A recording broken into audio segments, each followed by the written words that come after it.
Kā varbūt mūzika tev uzvedināja, mēs esam nosaudušies Barcelonā. To arī parāda Sagrada Familija fonā. Un šeit mēs esam ieradušies viena iemesla dēļ, lai apskatītu Huawei Watch GT4 vietpulksteni. Jauna sērija, jauni gadžeti. Un tagad dosimies uz notikumu vietu, lai pastītos sīkāk par šiem te devaišiem.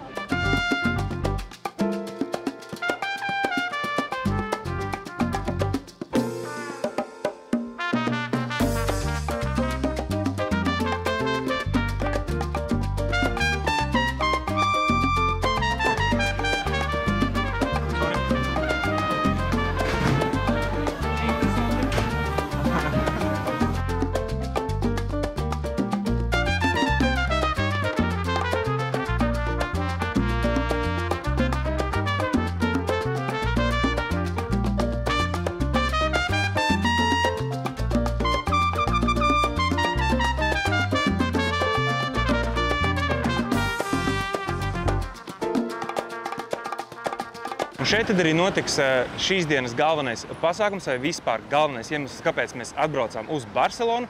Huawei pulksteņu, laikam austiņu un kaut kādu vēl interesantu gadžetu prezentāciju. Nu tad, kā saka, dosies iekšā, skatīsies, kas tur notiek, cik daudz tur notiek, kā tas viss tiek prezentēts un galvā, kā tad arī izskatās paši produkti. Un šeit tad esam ienākuši iekšā.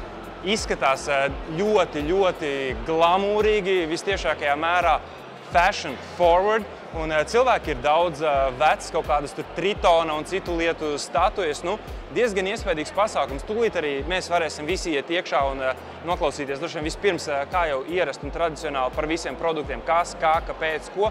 Un pēc tam mēs arī tiksim demo zonā, lai varētu visu apskatīt. Man pačukstēja, ka būšot 4 GT4 pulksteņi, 4 laikam arī tie sieviešu pulksteņi, plus vēl pāris lietas, tā kā pilnīgi noteikti būs interesanti visā visumā un ieskatīties, ko dod, ko nedod, kā būs, kā nebūs un vai tiešām arī viss pasākums izskatīsies pietiekami fashionīgi.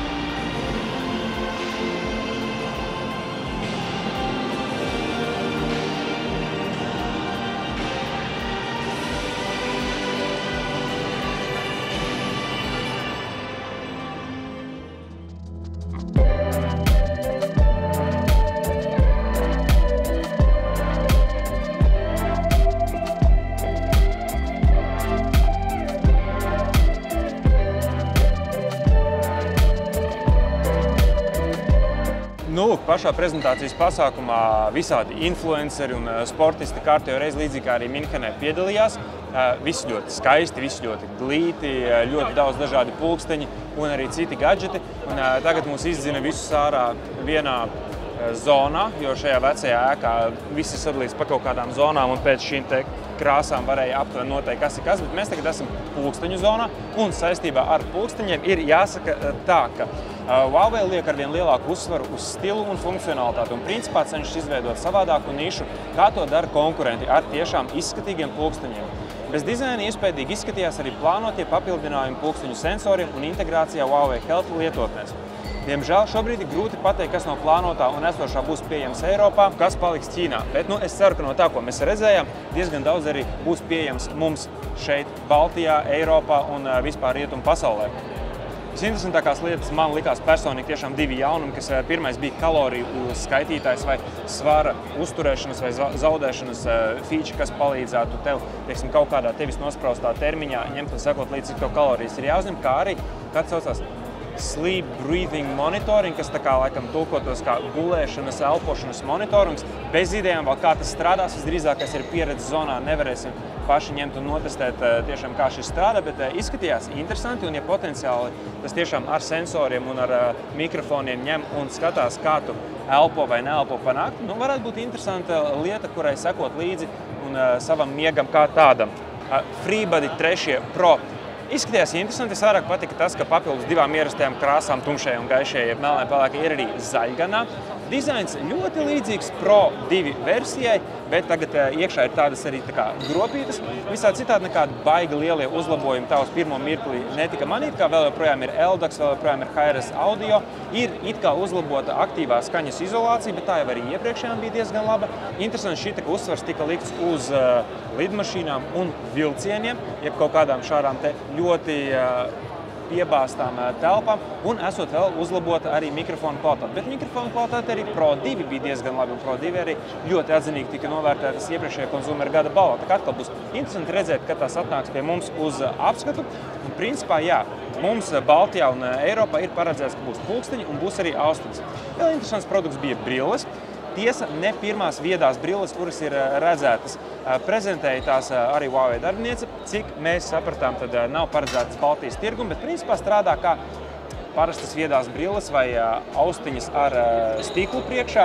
Principā domāts, lai paceltu nomestu zvanus, dzirdētu caur briļu kājiņām ienākošo audio, principā skaņu laižot caur briļu kātiņiem, un tādējādi nodrošināt to, ka tev nav nepieciešams ņemt ārā telefonu, lai atbildētu zvaniem, klausītos mūziku un tā tālāk. Šīs ir vienas no divām vai divu dizainu brillēm, kuras tad prezentēja melnās jeb vīrišķās. Tā apmēram izskatās, un te jau zini, kā parasti man izskatās brilles. Būšot pieejamas arī optiķiem jau Japānā, tad, kad atnāks uz Eiropu, ko man arī nokonfirmēja burtiski pēc pāris minūtes atpakaļ, ka būs arī Eiropā, arī varēšot tad nomainīt stikliņus. Tūlīt tas, te esot laikam jāpaņem arī Huawei P60 Pro, un jāsaprot, vai viņš ir vai nav. Viņš ir ar iVeru. Un kā tad mūzika? Tā, tagad skan uz pilnāko skaļumu. Ieliksim klāt mikrofonu. Tas arī būtās labs indikators, ja tu dzirdēji vai nedzirdēji skaņu tam, cik labi šīs te spēja savākt to skaņu tev tieši virs galvām.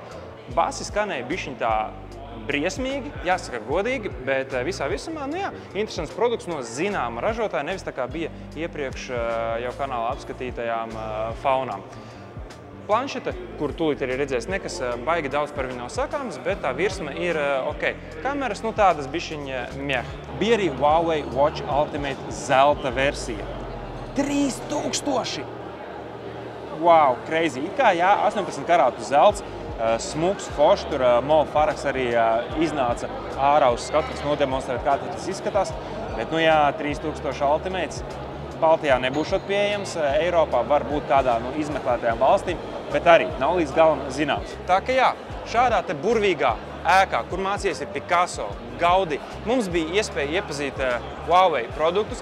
Pilnīgi noteikti ieraksti arī iekšā komentāros, kādas ir tavas domas par tiem produktiem, kurus mēs paspējām ātri šajā stundas īsajā brīdī nofilmēt, apskatīt, pabakstīt, kā arī lietas, kuras tev varētu interesēt potenciālajos apskatos. Jau laicīgi zinu, ka būs Watch GT4 apskats, būs arī FreeBuds Pro 3 apskats, pa pārējām ierīcēm vēl nav ne mazākās nojausmas, būs, nebūs, kāds izskatīsies un tā tālāk, bet jā, paldies, ka pievienojies šajā te Barcelonas ceļojumā vlogā pirmo iespaidu video un visā citādi.